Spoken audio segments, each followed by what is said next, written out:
পুরনো প্রাচীন মন্দিরে আমরা কিন্তু অনেকটা উঁচুতে আছি। চারিদিক শুধু জঙ্গলে ঘেরা। পরে দেখা হবে।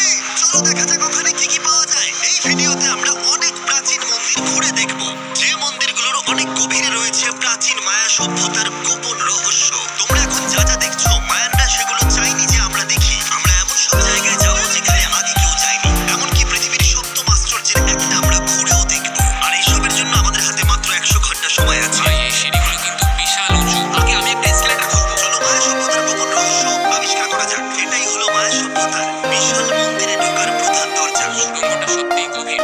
প্রথমে আমি যাবো। হ্যাঁ, ঠিক আছে, সাবধানে এগোবে, অসুবিধা নেই। এই মন্দিরটা প্রায় 2000 বছরেরও বেশি পুরনো। এটা অসাধারণ। আমরা এখন এক প্রাচীন মন্দিরের ভিতরে আছি। আমরা কোথায় যাচ্ছি? ও মাই গড, ওয়াও! এই মন্দিরে ঢুকলে প্রথমেই দেখা যাবে একটা বিশাল মূর্তি, যে ছিল একজন শস্যের দেবতা, একটা জাগুয়ারের মুখের ভিতরে। এটা সত্যি অসাধারণ। ও মাই গড! আমি তোমাকে বলবো আমার কি মনে হয়, তারপরে তুমি আমাকে বলো, ঠিক আছে? এটা একটা হাত, এটা একটা প্যারেট, আর ওটা মনে হয় টয়লেট। না, ভুল বলেছি। ঠিক আছে। না, ওটা টয়লেট না, ওটা ওর কানের দুল। হ্যাঁ, জিমি।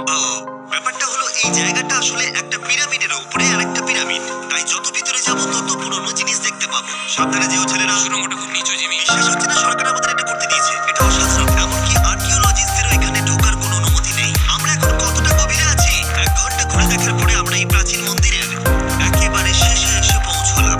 এখানে আসার পরে তুমি বলছো একটা সারপ্রাইজ আছে? হ্যাঁ, এটা গত 2 দশকের মধ্যে খুঁজে পাওয়া গেছে। এটা একটা মৃত ব্যক্তির মুখোশ। এটা হলো একটা স্নেক কিংডমের রাজার মুখ।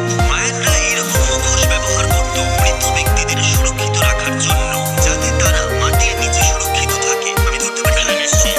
এটা 1000 বছরেরও বেশি পুরনো। হ্যাঁ, তার মানে আমার ঠাকুরদাও বেঁচে ছিলেন না। এটা মিউজিয়ামে কেন রাখা নেই? এটা ইউটিউবার কেন ধরবে? আমার থেকে নিয়ে নাও। ধরো। কাউকে কিছু বলো না। ঠিক আছে, আমি মনে কোটি কোটি মানুষকে এটা দেখাবো না। এই অভিযান এখানেই শেষ। কিন্তু আমরা আছি প্রাচীন মন্দিরে ঘেরা একটা বিশাল শহরের একেবারে মাঝখানে। এই ভিডিওতে পরে আমরা অন্যতম সপ্তম আশ্চর্য দেখতে যাব। গুড মর্নিং ছেলেরা। প্রথমেই আমরা এই বিশাল পরিত্যক্ত শহরের বাকি অংশ ঘুরে দেখব। এখন এই জায়গাটা দেখে কল্পনা করাও কঠিন যে আগে এটা কেমন ছিল। তাই আমি তোমাদের বলবো, প্রায় 1000 বছর আগে এখানে প্রচুর মানুষ বাস করত।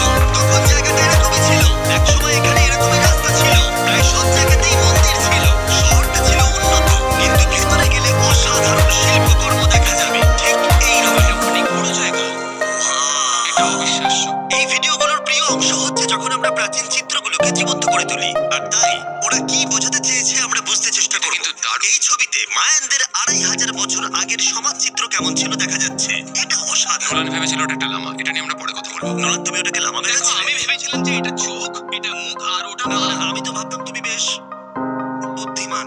নোলানের সাথে মজা করার পরে নোলান তারিখকে প্রতিদান দিল একটা মাকড়সা দিয়ে। তারিখই। পালাও, পালাও, পালাও। এখানে একটা মাকড়সা। তালিগুলো পালাবে। আমার বন্ধুরা অদ্ভুতভাবে মজা করে, কিন্তু মায়ানরা আরো অদ্ভুত ছিল। কত খেলায় বল ব্যবহার করা হতো আমরা যতদূর জানি, এবং পরাজিত দলের অধিনায়কের মাথা কাটা যেত। এরকম মন্দির এখন কেন বানানো হয় না? প্রায় 2000 বছর আগে রাজা এবং রানী এখানে থাকতো, কিন্তু 2500 বছর আগে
ওদের এখানে ওঠার অনুমতি নেই।